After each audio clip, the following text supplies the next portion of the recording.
What is up, Steelers Nation? Thank you so much for jumping on to another episode of All Steelers Talk. I'm Noah Schreckbein, joined always by my main man, Jacob Punteri. Find us on youtube.com/All Steelers Talk, subscribe anywhere you get your podcast. The Pittsburgh Steelers are making their way through the bye week, which is exciting to know that they are 3-1 heading into what is considered their back half of the season, and there's a lot to dive into. There are some young names returning to the practice field after the Pittsburgh Steelers bye week, or they're assumed to potentially be returning to the practice field after the bye week. Meanwhile, it's a perfect time to go over where the Pittsburgh Steelers stand and how much better maybe they could be than we anticipated earlier in the season. And it's Wednesday, which means what's more likely Wednesdays are here. It's a beautiful one here in the Berg.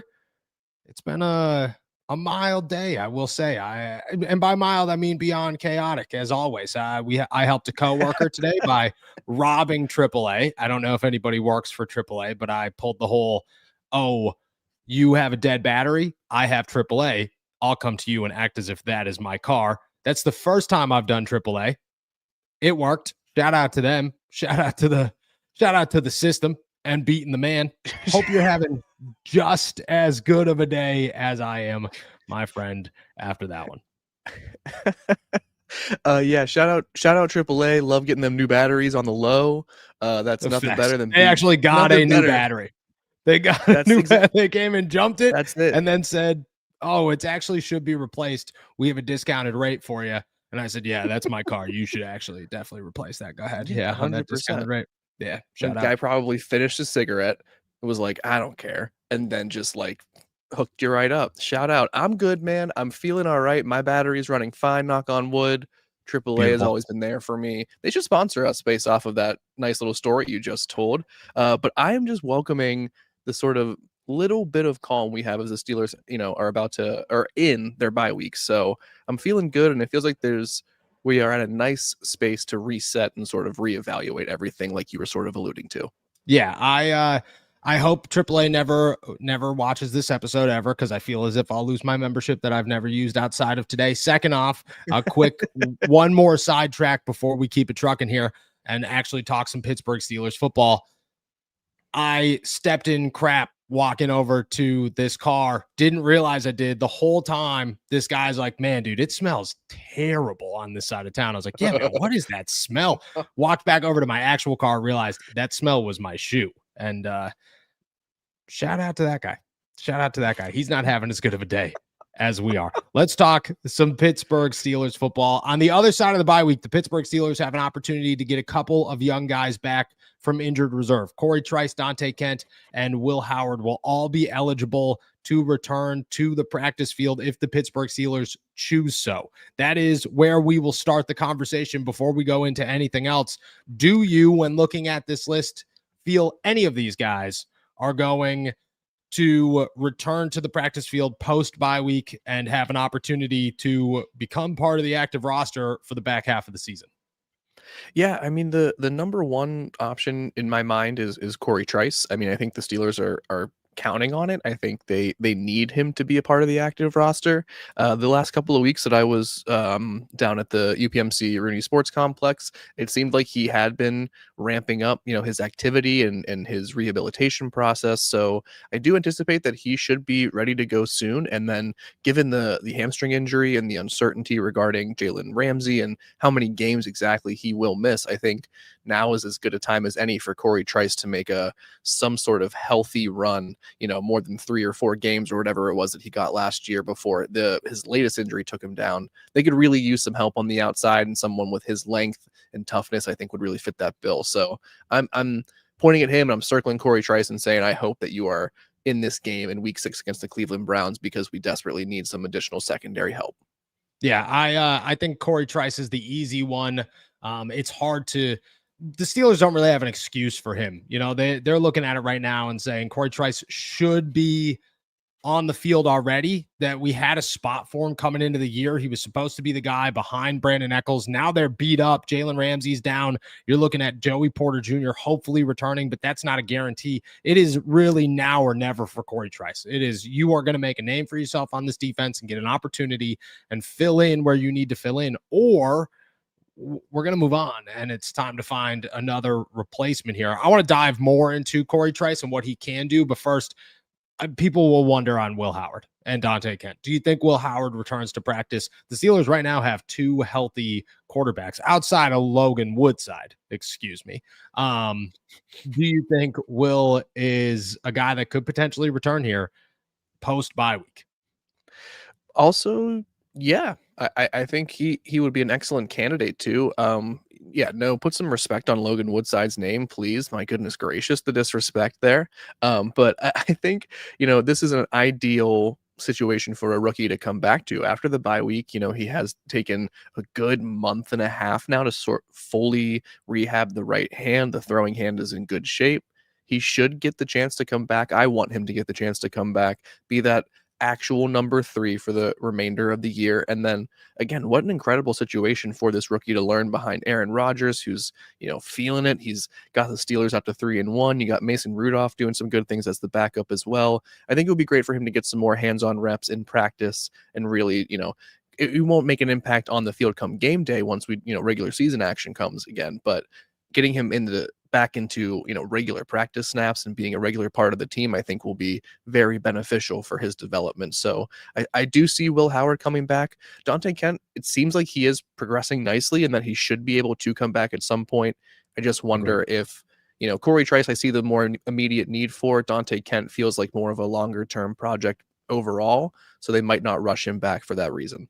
Yeah, I think the same thing about Dante Kent. When you look at what the Steelers are getting in both of these guys, they're getting a quarterback 3 that they kind of need, and will like to have in a Will Howard, a guy that, Will Howard's back on the field and the Pittsburgh Steelers have an opportunity to let this guy develop behind Aaron Rodgers while learning from Aaron Rodgers. Meanwhile, if it's the other way around for Dante Kent, there's no place for him really. You're just stepping on other guys' toes. You're taking up snaps from let's say James Pierre, and Cory Trice is a guy that's going to come in here and play immediately, or at least have some impact. But I don't think that Dante Kent has that same expectation where we sit today. And that'll change, like Dante Kent, I think Dante Kent made the roster over Beanie Bishop for a reason. The Steelers see something in this kid.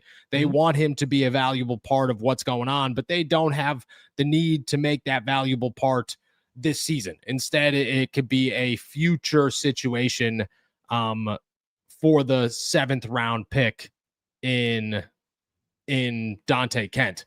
When it comes to my expectations on Will, I think it's really simple. He has been glued to the hip of Aaron Rodgers for the last couple of weeks, and I expect him to be way more glued to the hip. Before we get into, again, Trice, because that's the big topic of conversation here. Do you look at Will and say, this is what's the jump from learning on IR to learning on the practice field from Aaron Rodgers?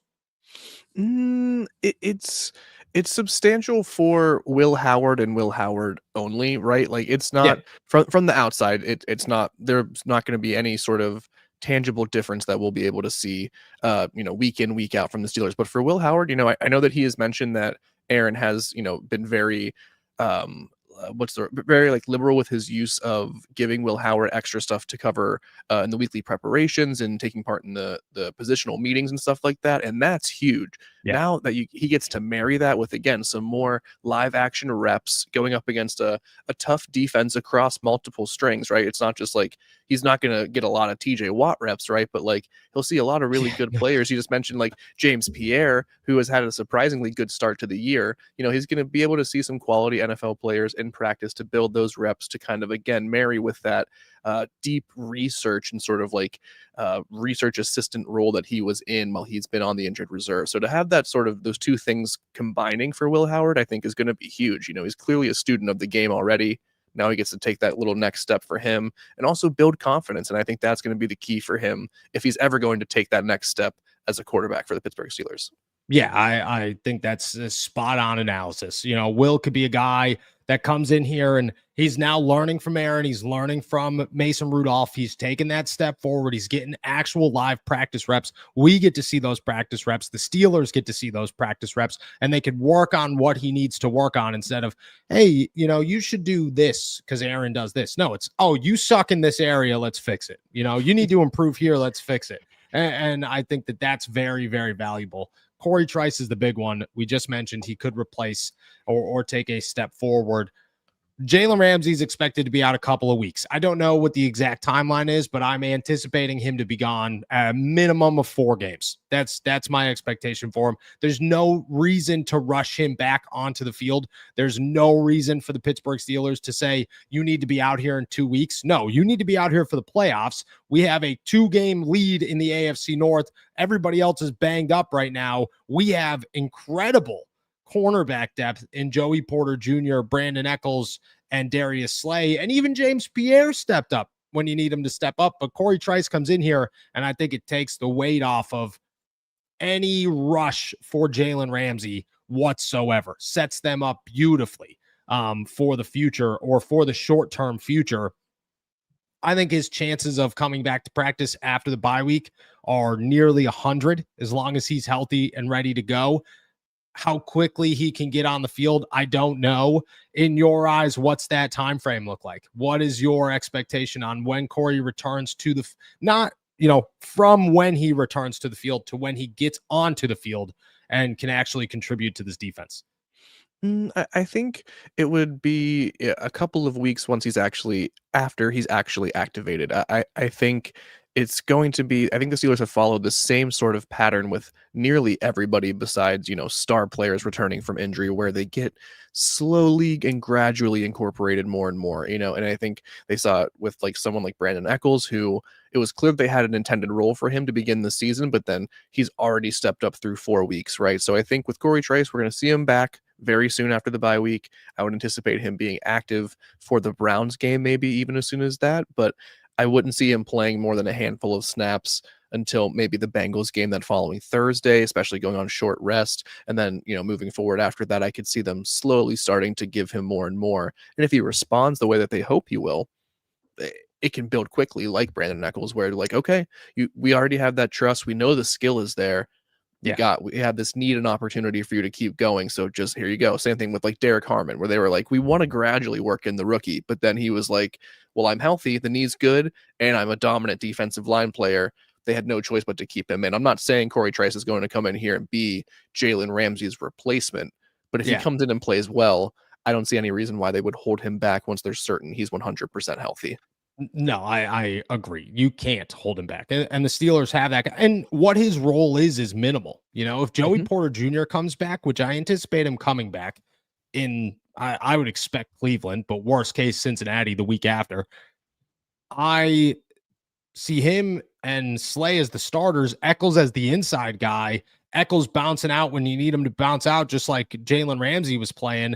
And then Cory Trice just comes in as that 4th guy. That's all he's going to be. And that 4th guy doesn't play a whole ton, but he allows you to have somebody else on the field, because that 4th guy didn't play a whole ton against Minnesota, but James Pierre still saw the field in 3rd and 2 from the goal line and made it one hell of a play against the Vikings. So you're going to get those opportunities. And I think Cory Trice getting those opportunities, valuable for Cory Trice, but very needed for the Pittsburgh Steelers, because eventually I like James Pierre. I like what he, you know, does in very short, limited stints. And, you know, you put him out there for a game and things are bad, but you put him out there for 2 plays and, you know, I got confidence he's not going to give something up in those 2 plays. I got confidence he's going to make some plays on special teams. Cory Trice is a guy that you could put out there and say, you got to play the next 2 series. You know, go ahead, see what you could do. And I trust him to go out there and actually do it. He could play the inside as well, which I think is massive. I agree with you. Like, he's not a starter. He's not replacing Jalen Ramsey. That's going to be Joey Porter Jr. and Darius Slay and Brandon Eccles.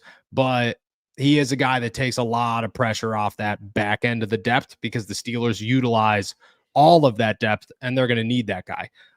which I think is pretty significant. I mean, I don't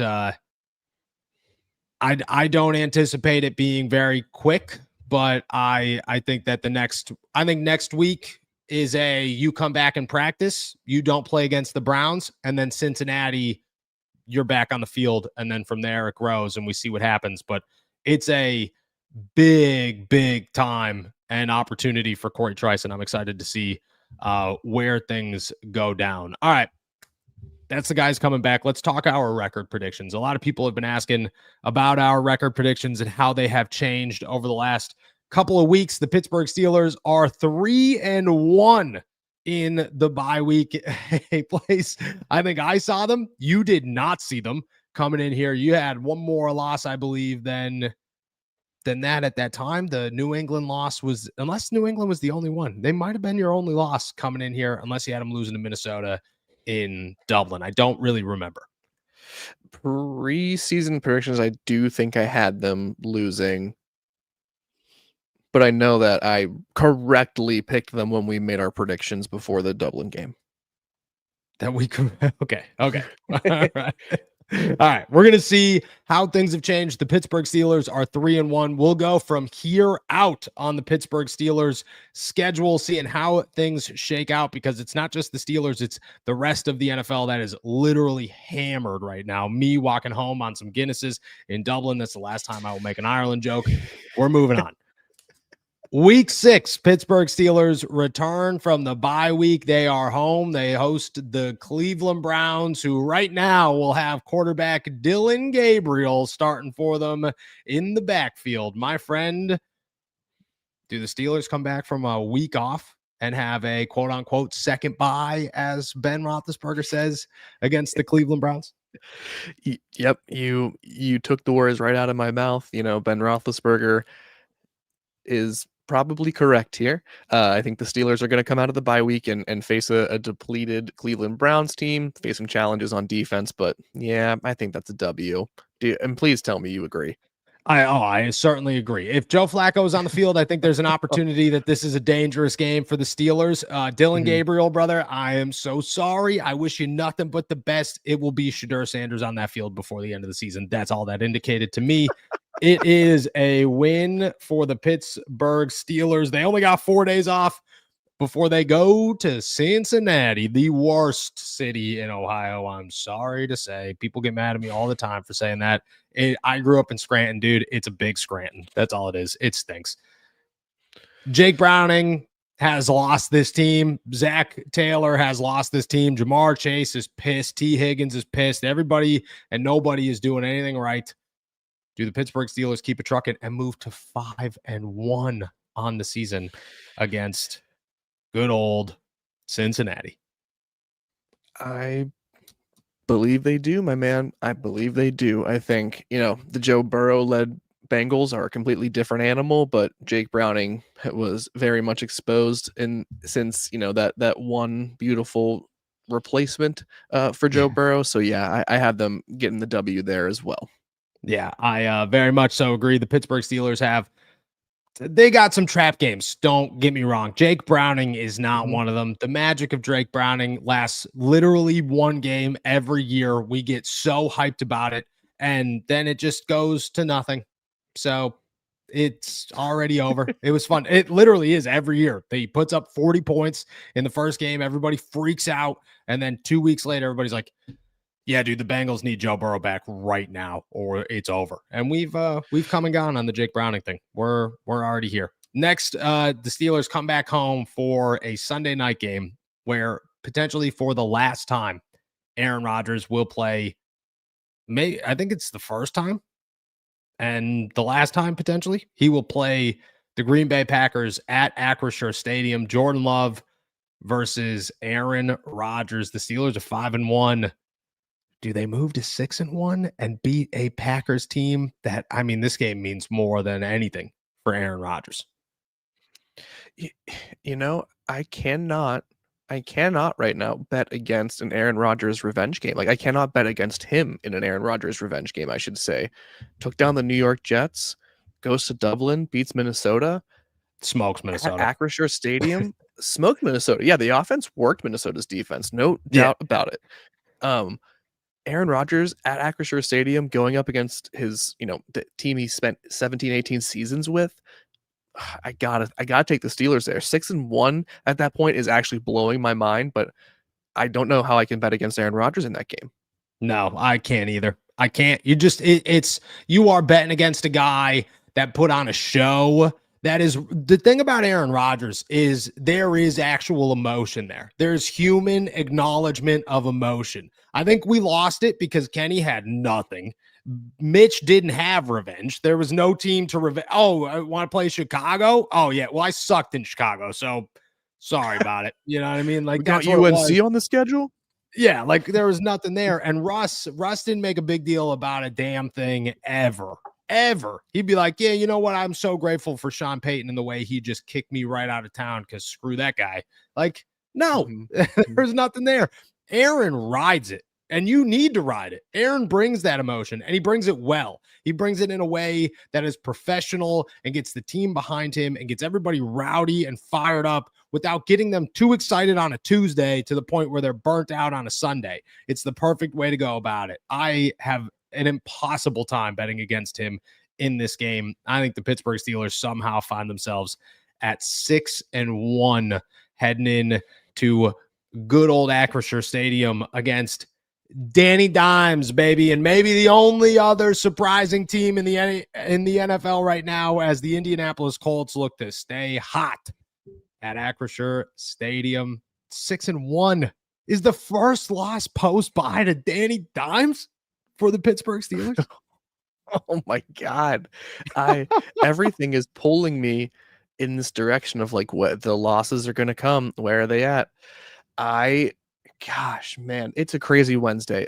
Roll the dice. I think the Steelers can get to 7-1. We have not reached the cliff with which we will fall off where things come back down to earth a little bit just yet. But I think we got the Steelers getting another W, 7-1. Do you agree? You do, dude, and I don't want to. Like I do, I don't want to either. Right? Like it doesn't feel right. It doesn't feel realistic, but it is realistic. I'm having like what am I going to say? They're going to lose to Daniel Jones? No, they're not going to lose to Daniel Jones. Deshaun Elliott's going to put on a freaking show against Daniel Jones. TJ Watt's going to get to the quarterback 18 times against Daniel Jones. Nick Herbig's going to be a superstar by the time Daniel Jones rolls into town, and they're not going to know what hit him. The only issue is going to be Jonathan Taylor. And can you stop Jonathan Taylor? Which, I don't know. Jordan Mason's not a bad running back, and he did not look good against the Pittsburgh Steelers. Can you stop the run? We're going to find out in the next 2 weeks because I think Judkins is a good running back. I think before then, obviously, Josh Jacobs is a great running back. That'll decide a lot for me. It's the running game. It's not anything else. That being said,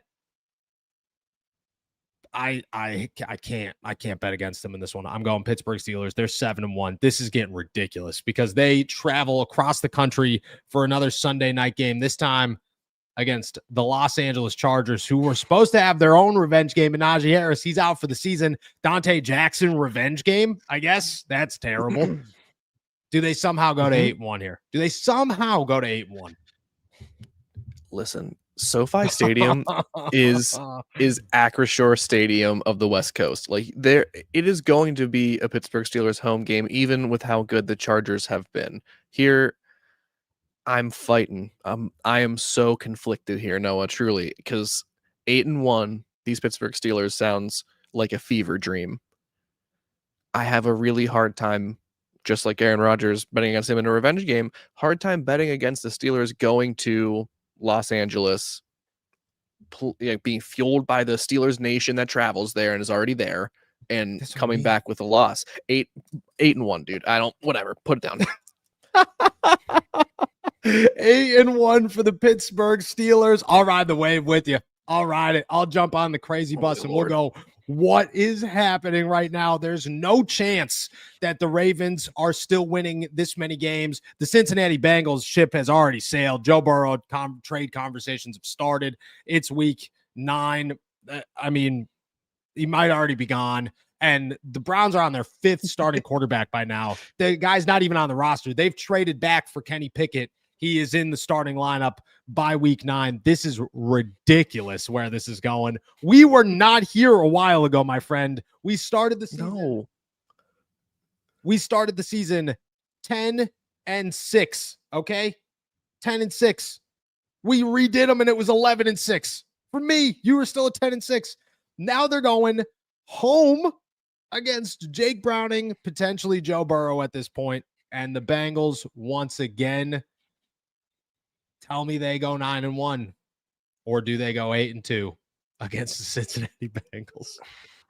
This is where I feel like this is where the dream, it doesn't shatter, doesn't crumble, but this is where there's a little bit of a humbling moment for the Pittsburgh Steelers. I have a really difficult time. Like, they're 3-3 against the Cleveland Browns over the last 6 years. These AFC North splits seem to happen regardless of records coming into these matchups. I think this is like a good reminder game for the Steelers, maybe, that like, okay, you've been hot, you've been ascending, but there are maybe weaknesses that still need to be improved upon. I'll put them 8-2 here, and I think maybe it's just to keep myself in check as we continue this exercise, but I'm going to go for a loss here. They got the win earlier. They split the season series again. I got them winning. I think they beat All right, them. brother. All right. I think they sweep Cincinnati. And at this point, everybody is talking the Steelers are the best team in the NFL. That's where we're at. And I don't feel good about it. Nobody should. But they then leave Pittsburgh. They go to Chicago. 9-1 or 8-2, which is just bonkers to me, and play the Chicago Bears, which I don't even know what to say on those guys. 1 week they look great. The other week they look like Caleb Johnson ain't it, brother. Where are we at here? Where are we at? Oh, and I'm not trying to just balance things out here.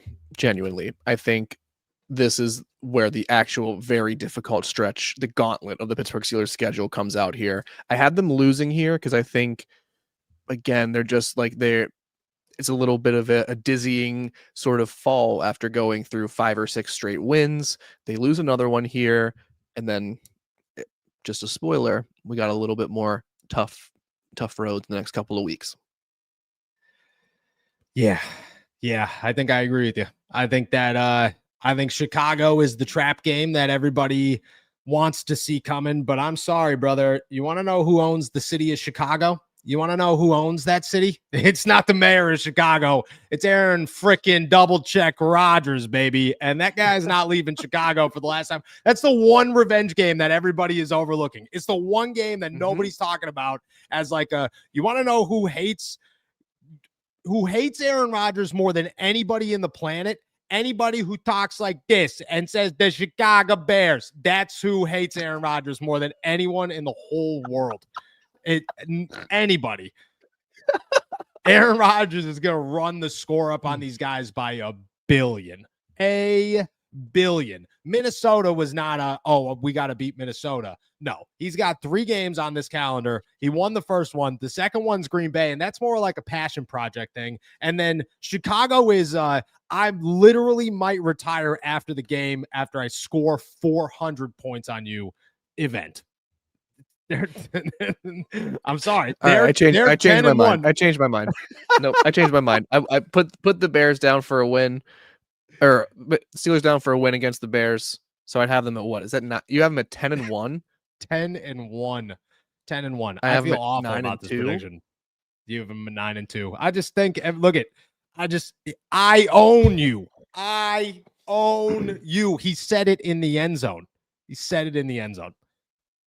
Then things get crazy. You're right. It's it's a Sunday afternoon game, 4:25 in Pittsburgh. The worst time for this game to be taking place against the Buffalo Bills on November 30th, which is very close to December. You want to know what the Steelers don't do well in December? Win football games. What you got them doing against Buffalo here? This one, you won't convince me otherwise. This is going to be an L, and it's going to be just a tough game. I won't make any sort of predictions about how it goes, but I just think the Bills will take this one. It's a tough one, but this Yeah. is like week 13 through weeks 18 are just like, if they can survive it, they'll be set going into the postseason. But yeah, I think I'd have them drop down to 9-3 there at that point. Yeah, I haven't taken their first loss since the bye week, which is makes me throw up a little bit. Thinking That's crazy, like dude. like that doesn't. It's not like, let's be realistic here, guys. Noah's wrong. Okay, I don't know where I'm wrong. I don't know what way I went wrong, what direction I missed, but I'm wrong. Okay, I'm not right here. I have them losing to Buffalo. I think that one's just you're riding the high too. It just doesn't last forever. This is the NFL. It just doesn't last forever. They then go on the road to Baltimore, where Lamar should be back by then. Their first game against Baltimore. What do you got them doing to start December here? This is what I mean. Like this is you lose to the Bills. You have to go. Lamar's going to be back, I'm expecting. I have him at Yeah. 9-4 here at this point. Another loss. It's not. I don't want to say they get crushed or they can't handle a better team or something like that. They might have a terrible record at that point. The Baltimore Ravens, because they're 1-3 right now. But I think they're gonna hand the Steelers a loss here, and the Steelers can make it back up when they welcome the Baltimore Ravens back in a couple more weeks. Yeah, I also think they lose this one. They usually win in Baltimore, but the fact that they're riding such a high at this point, I just don't see it happening. I think that you fall in Baltimore, the fans get a little braggy. Oh, look at this. Blah, blah, blah, blah, blah. You know what I mean? Baltimore fans stink. And then they come back home to a little, I believe, Sunday night football game against the good old Miami, don't have anybody left, Dolphins. Does Darren Waller and company lead them to a victory in Pittsburgh? Yeah, no, you know what? This is going to be a quite simple game for the Pittsburgh Steelers as long as they just do what they're supposed to do. They get their 10th win of the season at that point. Fins up, fins down, Steelers win. Fins have been chopped off, brother. The Pittsburgh Steelers win this one by 70. It's just not even close, dude. It's not even close. There's nobody in Miami. Dude, seriously, call everybody because it's bad. It's bad. I don't think it's even a close game remotely, which leads them to good old Detroit to play the Lions in the final. I mean, this is the last NFC West South division game. It's not South. Yeah, it's South division game. The great Aaron Rodgers will play North. There it is. And it's one of them. I'm like, I don't remember what happens. Do they walk out of the Motor City with the wind? Yeah, I think they do. And this is like my boldest, I think, claim. Like I think they can go in there and get an 11th win. Maybe because the Lions are a Super Bowl contender by my accounts, and I think by many people's accounts. So it will be a great challenge. But I think if they are a good team, like they might be, you have to win a good game against a really quality opponent. I had them losing a couple of other ones previously. This would be the statement game for them to come back. So yeah, 11th win, beating the Detroit Lions, and that would be a hell of a game. I have them on the opposite side of this one. I think that they lose their third game since the bye week. They drop to, what would that be, 10, 11-3 on the season, which I think is a fantastic place to be right now. I just think that it's a close game. Detroit's going to prove that they're just, they still overpower these guys. I think that they walk away winners in that one, and then they finish their season with 2 AFC North games. First one is in Cleveland. I think I was generous in giving the Bengals a split with the Steelers at this point, and I just don't think that's going to happen with the Cleveland Browns. Like I think this will be Shadur starting. They get another rookie quarterback or something like that. They'll eat them alive. Steelers get that'll be their 12th win. 12th win. 12th win. Holy Lord. I have them in the same thing here. They are 12-3 heading into week 18. I'm sorry, Shadur. It ain't gonna happen, brother. It just ain't gonna happen. I don't have any faith in the Cleveland Browns. At that point, everybody will hate everybody in Cleveland. You know what I mean? They'll be at a place where Kevin Stefanski's about to get fired anyways. Myles Garrett's freaking out about something.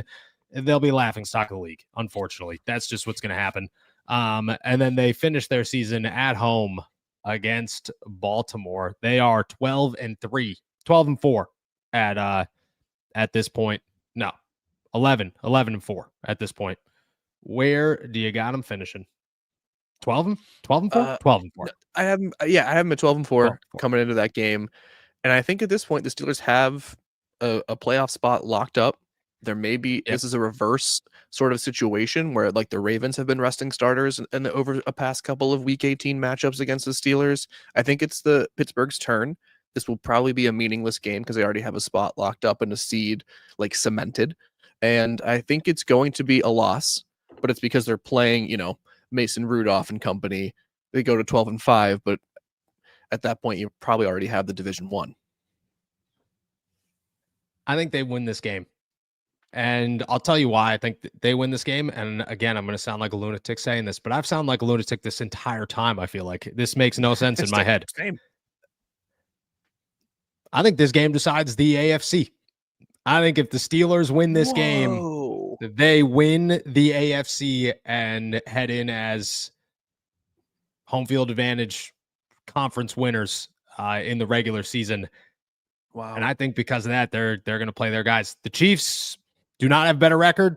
There's nobody in the AFC. It's Indianapolis and Pittsburgh right now. That is like, there's a long way to go, brother. There's a long way to go. And if the Steelers find themselves at 12-3, I don't think Kansas City has them beat right then. And I don't think Buffalo has them beat right then. And I think it's very close. I think it's very, very close. I think they could have a shot. I'm going 13-3 for the Pittsburgh Steelers. You got them at 12 and no, I got them finishing 13-4. You got them finishing 12-5 on the season. That is one hell of a season for the Pittsburgh Steelers. We have come a long way, my friend. A long way. Wild times. All right. We've taken up a lot of time, but that's all right. We got one more segment left. Then we'll start answering questions. We took a long time, so we apologize. It's What's More Likely Wednesday. Let's dive into it. I got a 4-pack for you. I'm very excited for this 4-pack, especially with what we just talked about. And you know what? I'm going to start there. I had other ones, but I'm going to start there because why not? We've talked records. We've talked AFC North. We've talked where the Pittsburgh Steelers are. Okay, let's talk about where they finish. What's more likely, my friend? Starting it off with a bang. The Pittsburgh Steelers lose the AFC North or they win the AFC. Wow. Oh, man. That was an incredible transition, riding high off of all this optimism. I think it's more likely. God, just roll with it, Jacob. I think it's more likely that they win the AFC than they lose the AFC North at this point. Could things change in a matter of weeks or days? Of course. It's the NFL. It's craziness. It's pandemonium. Right now, like you said, the Indianapolis Colts and the Pittsburgh Steelers are the cream of the crop in the AFC. I don't think it's going to stay that way for very long, but I think it's way more likely that the Steelers continue to rise than they just sort of flatline eventually. And the way the AFC North is going behind them, it's going to give them all the more reason to just keep rising and continue to rise. So, yeah, I got to go. They win the AFC North or the AFC conference over losing the AFC North. Love it. I'll ride it with you. Leave them a little bit more here. If they do win the AFC, chances are they got a player up for an award. One of them. Doesn't matter what one. What's more likely, my friend? TJ Watt wins Defensive Player of the Year this season. His second all-time. Should have been like his fourth, but his second. Or Aaron Rodgers wins MVP this season. Number 5 for the 41-year-old. I'll preface that I think neither of these are likely. What's more likely, by my estimate, is that Aaron Rodgers wins the MVP award. And there's something, I was so overly optimistic, I think, about TJ Watt signing that extension and what he would do. And of course, like I just mentioned a minute ago, everything could change for the rest of the, Yeah, bye week on out. for sure. It's like I don't think I wouldn't be shocked if TJ Watt, we talked about this before, if TJ Watt is not the sack leader for the Steelers this year, the way the sort of defense is looking to function right now. So Aaron Rodgers is, got a lot of revenge games left in the tank. That feels a little bit more likely today. I love it. All right, let's keep it trucking here. Let's get real on these ones. We've talked trades a lot the last couple of days with two players already on the Pittsburgh Steelers. One of them, Alex Highsmith. The other one, Pat Freiermuth. I am not on board with either, but you got to toss one of them out there, okay? What's more likely? Alex or Pat gets traded this season? What is more likely? I think it is maybe more likely that Pat Freiermuth gets traded. I think if the Steelers had their perfect druthers, like number 2, Noah, you're throwing me into these impossible, you're twisting me into a pretzel here because I don't think the Steelers are going to trade either of those players. Ideally, the player that they signed and have under, control for longer and probably owe a little bit more money than is what they're getting on the field production wise is probably the player that you want to move on from first rather than Alex Highsmith, who is, going to be a free agent not too long from now. So I think that makes more sense to move on from Pat Freiermuth whenever you have Darnell and Jonnu still in the mix and also signed. But again, I don't think either of them are on their way out at all. It would probably be a better business move if I were the GM to move on from Freiermuth. So I'll take that as being more likely.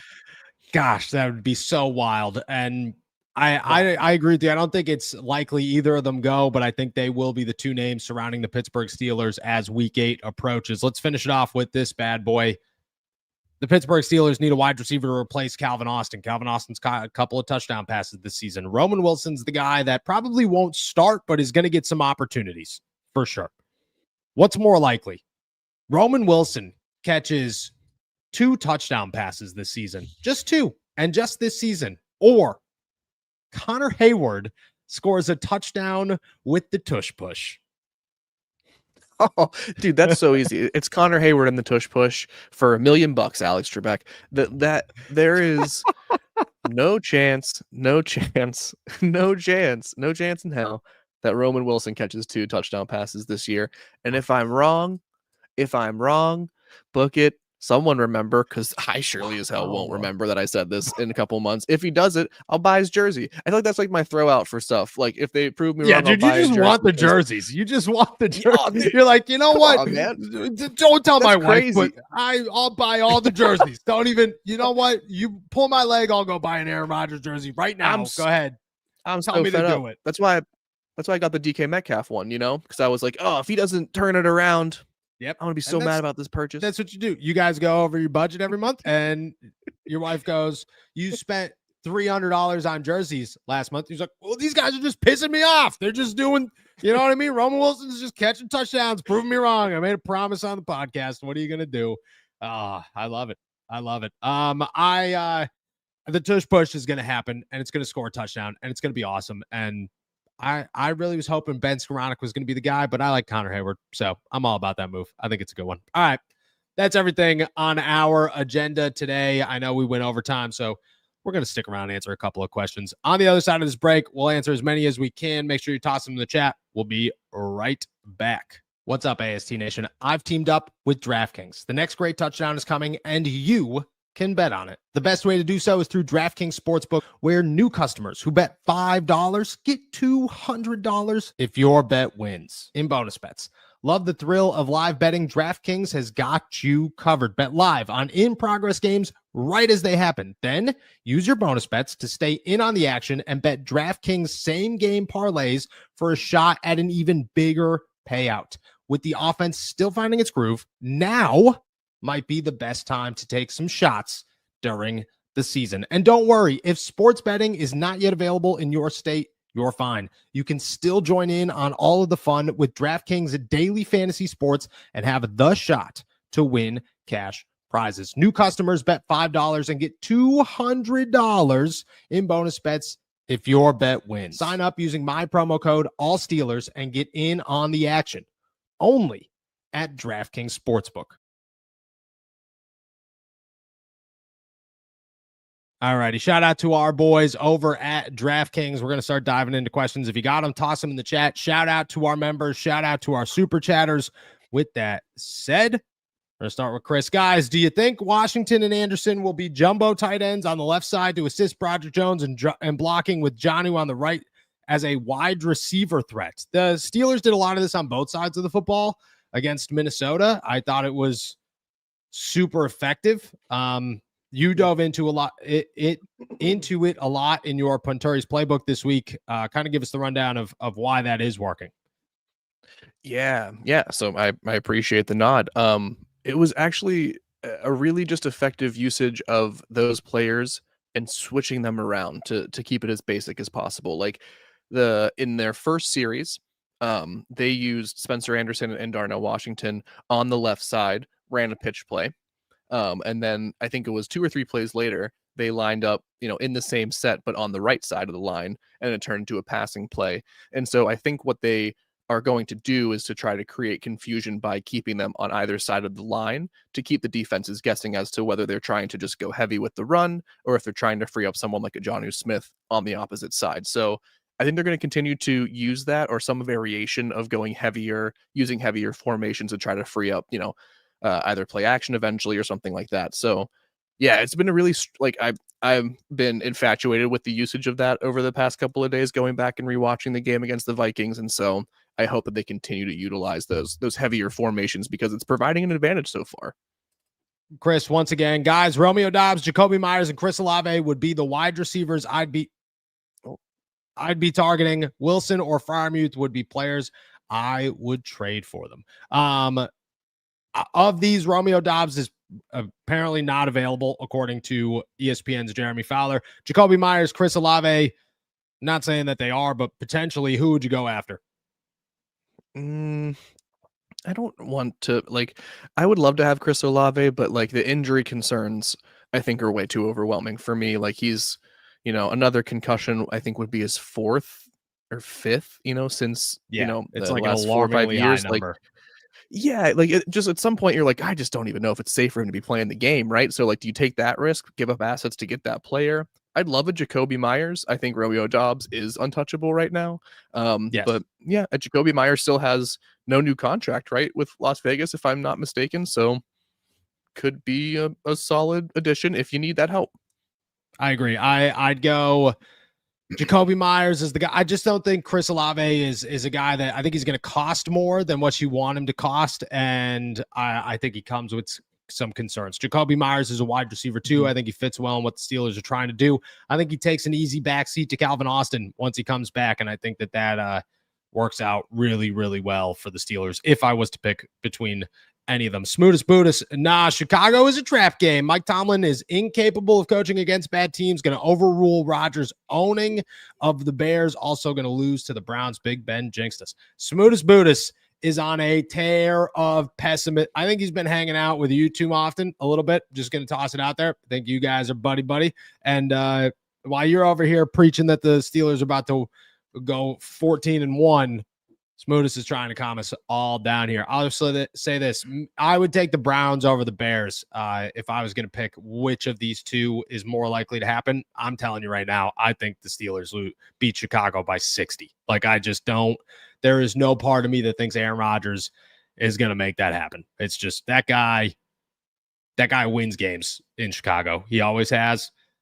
I don't even know. Aaron Rodgers' all-time record against the Bears is 24-5. He's not losing to the Bears. It's just not happening. Whoa. Yeah, dude. It's just not gonna happen. It's just he's completed 67% of his passes. He's thrown for 7,209 yards and 64 touchdowns against them. They're gonna beat the Bears. They're gonna beat the Bears. Modus, they're gonna beat the Bears.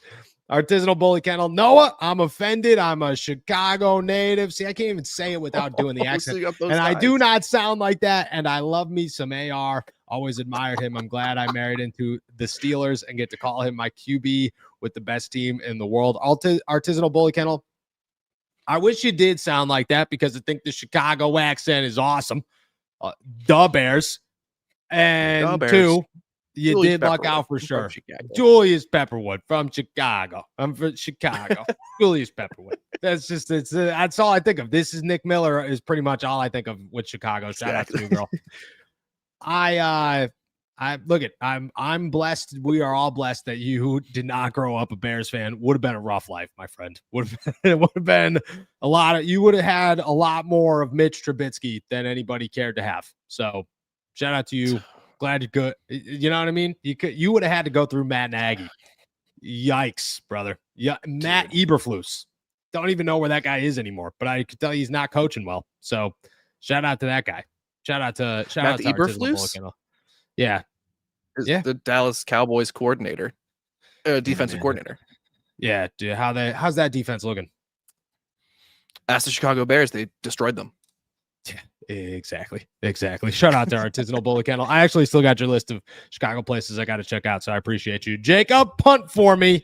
Still the best name we have. What's more likely? Roman Wilson ends up wide receiver 2 even after Calvin Austin comes back, or Nick Herbig has 4 more sacks than TJ at the end of the season. Ooh, I got my answer on this one, but I'll let you go first. I'm just rereading the top part about Roman ends up even at, yeah, I mean, there's no chance Roman Wilson is wide receiver 2 at the end of the season. I think I made my feelings on that pretty clear.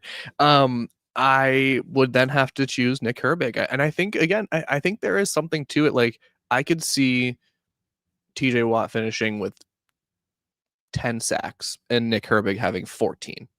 I could see TJ Watt having 9 sacks and Nick Herbig having 13. You know, like I don't think that's crazy.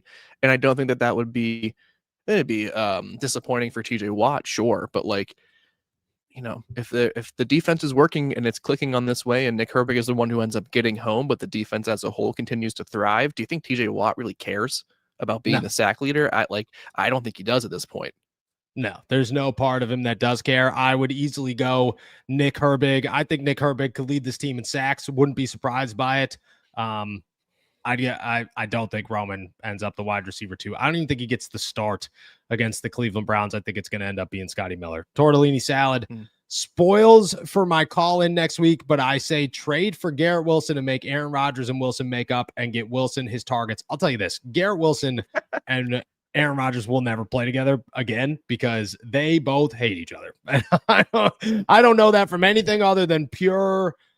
Aaron named a lot of wide. He literally said in his press conference, yeah, I've played with a lot of great wide receivers before in Green Bay.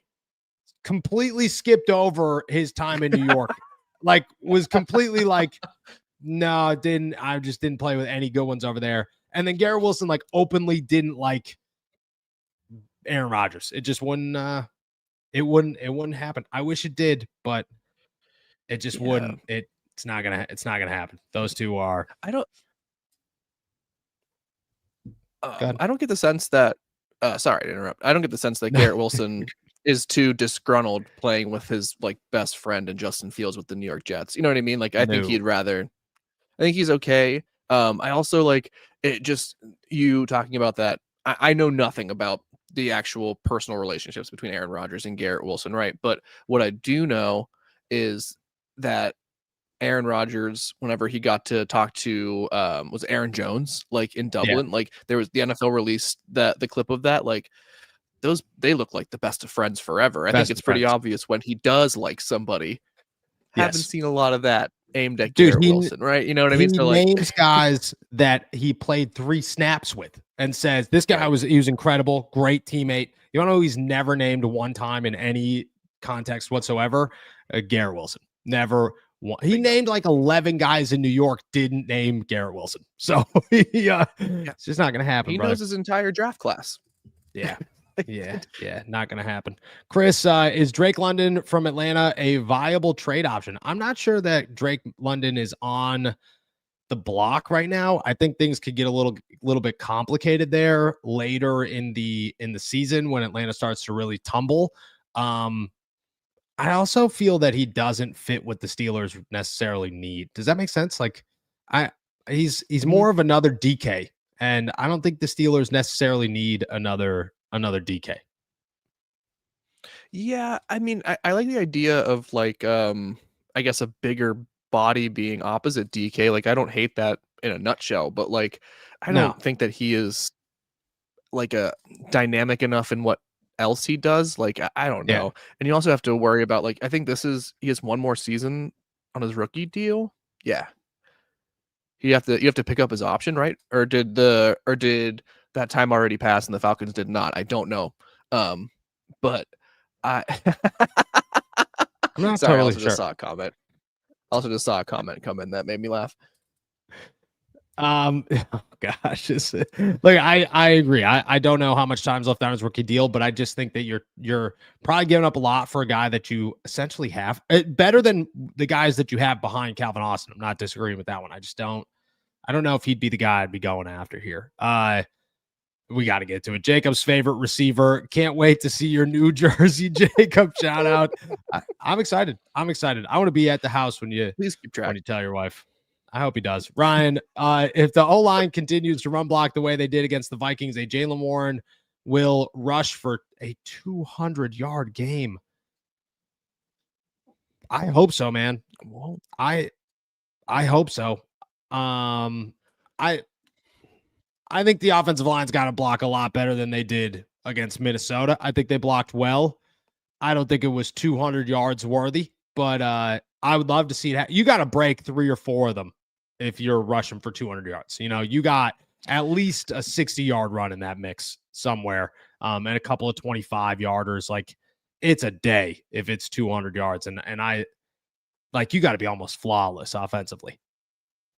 Yeah, that's man, that's I am enthused about what Jalen Warren could do behind, just a slightly improved offensive line for the Pittsburgh Steelers or, a consistent one, let's call it. But 200 yards is like is a absurd benchmark in my mind. Not that like suggesting it is, you shouldn't have suggested it, Ryan. How dare you? But like, I think for No, Jalen Warren to get that would be just like a once in a lifetime sort of game. Don't think it's going to happen unless crazy things have happened though. So, I won't poo-poo it too much. I'd be shocked. no, I agree. I definitely agree here. Keeping it trucking. Lindsay, how long is Jalen Ramsey out for? I've heard a couple of weeks, like somewhere around 4. Still don't know. I think hamstrings are very difficult to guess, but if I had to put a finger on that, I'm gonna say 4. Respect to the Roonies. With Ramsey out, do we expect them to change up the defensive schematics? I think a little bit. I think you'll see a lot less movement of guys shifting positions, and a little bit more static on who plays what side and so on and so forth. So I think you'll see changes in that, but I don't think that you're going to see. I think you'll see Brandon Eccles blitz off the edge less than Jalen does, but I think it'll be very minor adjustments. I don't think it'll be anything too drastic. Yeah, I don't. It just means a lot more of like, I don't know, like a lot more Brandon Eccles, which is not the worst thing ever in terms of like how he's been performing this year. So yeah, I don't want to see him blitzing a ton, to be quite honest. I'd rather him be in coverage, and he's just not an effective blitzer in my opinion compared to Jalen Ramsey. But like, I don't think you have to change around too much, and I'm feel super confident that Mike Tomlin has no plans to. Yeah, I agree. Artisanal Bully Kennel. Also, our bet is looking a lot like a baked ziti, even with Harmon being out a couple of games. With that said, regular or spicy sausage. First off, What's the bet? artisanal. Yeah, I don't know. You got to remind me here. I make so many bets on this show that I try to I have a notebook of them. That notebook is not in front of me. I really do. It's a little notebook like this, and I just write down all the crazy things you guys tell me to do, just so that I know that I have to do them eventually, like shave mustaches and grow mullets. Shout out. Mm-hmm. You got to let me know what it is. Easy answer though. It's a regular sausage for me. I'm a sweet Italian sausage guy all day, but I'm not a spice guy. I'm not a spice guy. You're a spice guy. I know. Mm-hmm. Yeah, I know. you know. Look at dude. We I had don't watch a television. wonderful here. Out of here with your nonsense. We had a wonderful. I got to shout out my wife. I'll talk about her every single chance I can get. We had this incredible dish that was all her creation. It was like an orzo dish, but she used like a spicy sausage, and it was Loved it. Oh. Mamma mia. Our bet was whether Black or Harmon would have a better season. I'm glad I'm glad Who'd we say? we picked Harmon, dude. All day we picked Harmon. All day we picked. I So, know we yeah. did. I know I did. I know for a fact I did. Don't even gotta ask me. I know I did it. Maddie, what happened to Skylar Thompson? What happens to Skylar Thompson when Will Howard comes back? Is it safe yet to have hope for the season, bearing any more setbacks? Did Herbig take the spot from Highsmith, Kings of the North? Maddie, I praise you every single time. You are the queen of 7 questions, and it's hilarious every time. I don't think Skylar Thompson comes off IR this season. I think he just spends the year on IR. That's my guess. I think it is safe to have hope in the season right now. I mean, it's early, but I think it's safe to say the Steelers aren't going to, win 4 games. I think they're going to win a little bit more than 4 games. I don't think Nick Herbig took his spot from Alex Highsmith yet. I think I would have that conversation with the coaching staff. I don't think the coaching staff is going to have that conversation. And I also think the Steelers win the North. Go ahead. Your turn. Okie dokie. Yeah, Skylar, better luck next year. Is it safe to have hope for the season? Yeah, sure. Safe. I think Will Howard's going to have some nice practices. I think Maddie will be very encouraged by what we hear about for the rest of the season once he does return. So yeah, reason for optimism there. Did Herbig take the spot? I'm kind of hoping. And Kings of the North, right now they are, yes. Yes, I agree for sure. All right, keeping it trucking here. This is a good one, and I want to preference it by saying no real weapons. Okay, this has to be fake, wild weapons. Okay, because we're not getting in trouble. Ball treatment specialist. What would you use to be armed feel confident you would beat James Harrison, who is unarmed, in a fight? I have one clear answer. Okay, I feel very good about it. And it's only because James Harrison said, how many people would it take to beat a gorilla? And he said, me. And I said, oh my God, you're so terrifying. I would be an elephant. I would use an elephant. I would take an elephant with me, and I would ride it into battle against James Harrison. That's it. Can't. In the parameters that you've set up, and for the sake of our family-friendly show, there's nothing you gotta stay family on this friendly. planet. Yeah, I will. Sometimes I cross the line, not this one. There's nothing that would make me feel safe in some sort of actual fight against James Harrison. That man is everything that your fears wish to be. Yeah. So yeah, sure. I don't want anything to do with it. Without even a little bit of questions, for sure. Leroy here, hit us with a little paid comment. Appreciate you. What's more likely, Trice balls out or they elevate Beanie Bishop and he balls out? Easy answer for me on this one. It's Cory Trice. I don't think Beanie Bishop sees the field this season. All day long, it's Cory Trice. Yeah. I think Beanie Bishop has a very, very small, thin chance of getting elevated to the 53-man roster and seeing time. I think Cory Trice is going to get as many opportunities as he can, provided he stays healthy. And I think the other, defensive back that might get some looks if the situation calls for it is Dante Kent if he's 100%. But that still is not Beanie Bishop, unfortunately. So yeah, I gotta go Cory as well. I agree. Respect to the Roonies. What's more likely, the Steelers win the Super Bowl or the whole playoff picture goes through Pittsburgh and it's a snowy playoff season? I honestly, I hope it's the first one because I don't want a snowy winter. I hate the snow. I hate winter. I hate the snow. They both stink. They just aggravate me. That being said, I wouldn't want to travel for the playoffs. I'd much rather be in Pittsburgh. So what's more likely is the playoff picture goes through Pittsburgh, then they win a Super Bowl. That's what I'm going to say. Okay. I think I agree with that too. I would much prefer whatever it takes for the Steelers to win. I like the snow. I just have to say that. I feel disgusting. Disgusting. I love it. I love it. We're getting close to my favorite seasons. And I think it's more likely that the whole playoff picture goes through, Pittsburgh, and it's a snowy playoff season. And I'm very sorry, Noah. Disgusting. Makes me scaff. Nasty. Bold Carl, mean cup of Joe, green beans, Backler. Salad Spackler, excuse me. Bold prediction, the game against the Colts, we walk away with a W and a wide receiver. They'll trade for one on deadline day. The deadline will be Tuesday, 4 p.m., I believe, after the game. Bold prediction. What's your odds? 1 out of 10. Wow. Hit them with it. 4. I think it's like mostly a 1. I would love it. Is Alec Pierce out of concussion protocol at all yet? Because he got, I don't I know he know. was in it a couple weeks ago. Yeah, but he's not. Don't know either. Well, there's no way they're trading a wide receiver with the offense looking as good as it looks. There's no way. I agree. That's why I actually like. I think a 1 is like my realistic answer there. Because I think the Colts, you know, if they really fancy themselves to be a contender this year and they think that they are legitimate, you know, it's bang on. There's no way that they're going to part with players that could contribute to that run. It would be super helpful for the Steelers though if they could, you know, grab one of those really talented pass catchers out of Indianapolis, but low likelihood unless the next, you know, whether that be 4 weeks or whatever, turn into a nosedive for the Colts. Yeah, I don't know. They're 4. You know what I mean? 4. We'll just toss a 1 out of 10 4 there. I just think it is a possibility. I don't think it's a high possibility that the Colts nosedive. If they do, things will change. But I think right now we're too confident in Danny Dimes. Leroy, what's more likely? TJ wins Defensive Player of the Year or Rodgers wins Comeback Player of the Year and MVP?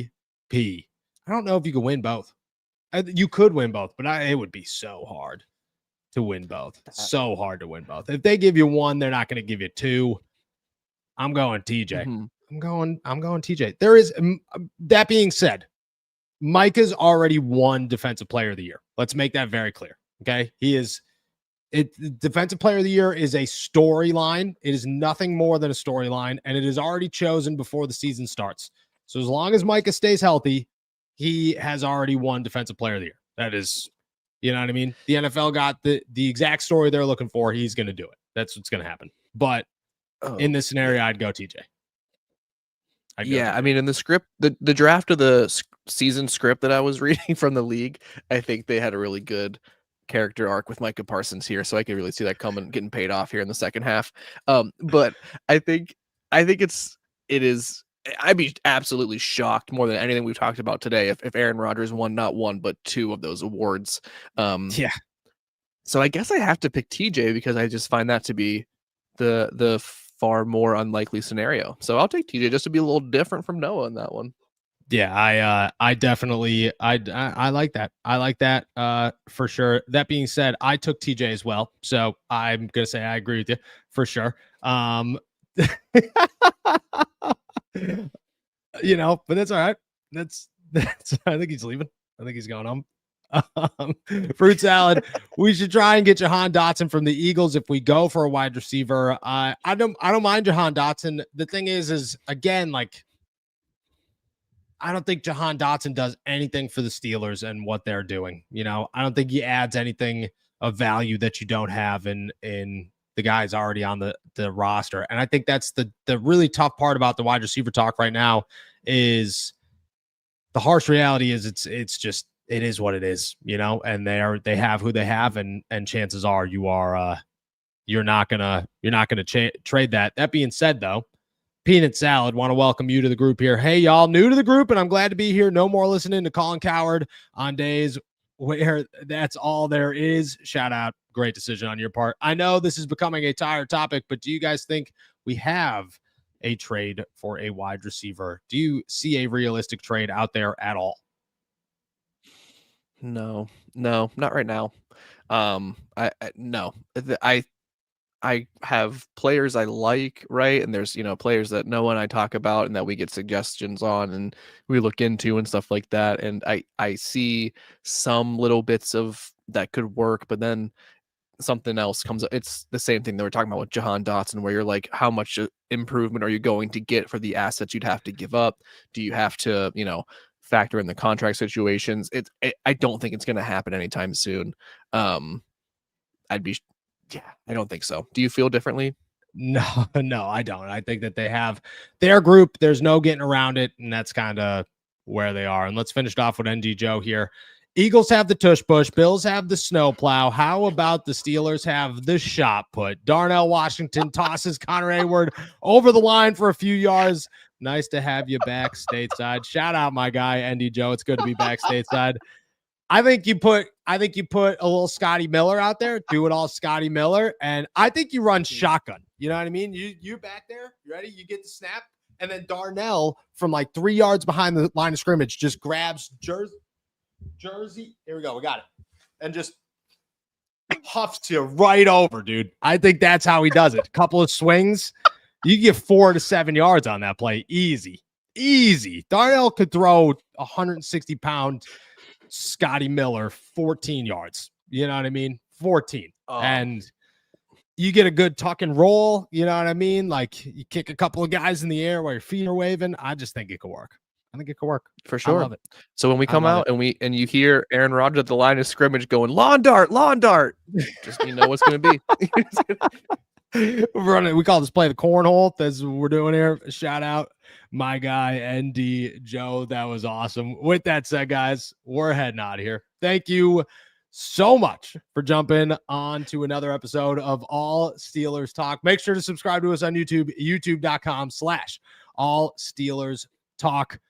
And find us anywhere you get your podcast. As always, you can find all of our work at si.com/NFL/Steelers. And as I say every day, I hope you enjoy another beautiful day in the Berg. Peace.